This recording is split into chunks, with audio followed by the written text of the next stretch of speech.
क्या धर्मेंद्र प्रधान पर गाज गिर सकती है। अब वो गाज देखिए, क्योंकि ये तो ऐश्वर्या बेहतर जानती है कि बीजेपी कभी भी जब आप इस्तीफे की मांग करेंगी तो किसी का इस्तीफा नहीं कराएगी, प्रेशर में नहीं कराएगी। लेकिन मेरा ये कहना है ऐश्वर्या कि क्या धर्मेंद्र प्रधान का पोर्टफोलियो बदल सकता है, या क्या उनको ये भी चर्चा चल रही है, वो आप पुष्टि करेंगे कि उनको उड़ीसा भेजा जा सकता है बतौर मुख्यमंत्री।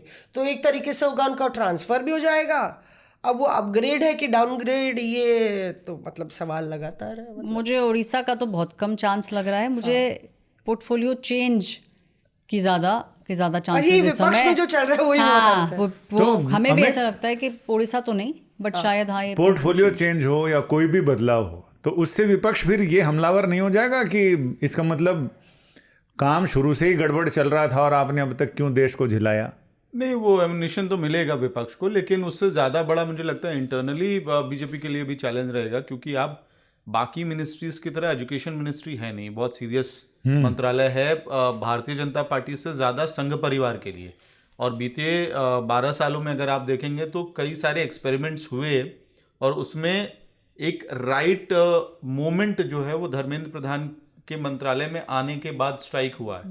क्योंकि जितने बदलाव, जब स्मृति ईरानी मंत्री थी उस वक्त कॉन्फ्रंटेशन बहुत बढ़ गया था यूनिवर्सिटी स्पेसेस और मंत्रालय के बीच में, और सरकार को बहुत सारा आइडियोलॉजिकल एजेंडा इम्प्लीमेंट करवाना है, चाहे वो टेक्स्ट बुक चेंजेस हों या अपने जो पार्ट उनको लगता है कि उनकी हिस्ट्री का वर्जन था नहीं, कहीं रिप्रेजेंटेशन में नहीं था, उसको लेके आना हो, शब्दावली का बदलाव हो, ये सब कुछ हुआ है। और एनईपी सबसे बड़ा जो चेंज है, एनईपी को लागू कराना।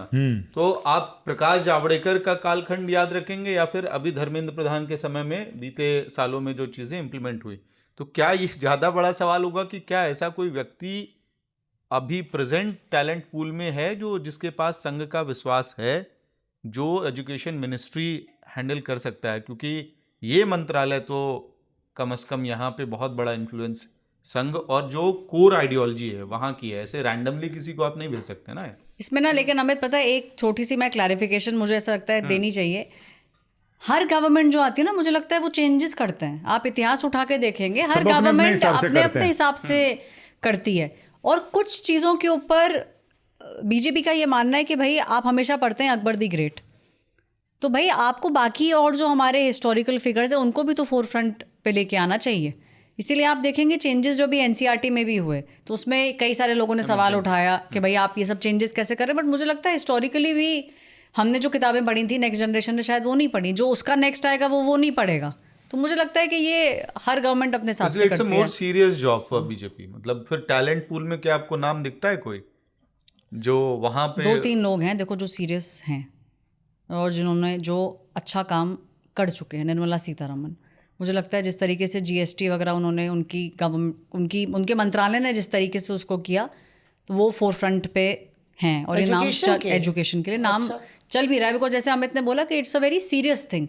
ये बहुत हैवी पोर्टफोलियो है एजुकेशन मिनिस्ट्री का। तो टैलेंट पूल में 1 या 2 लोग हैं जो कि फ्रंट रो में है कि हो सकता है उनको मिल जाए।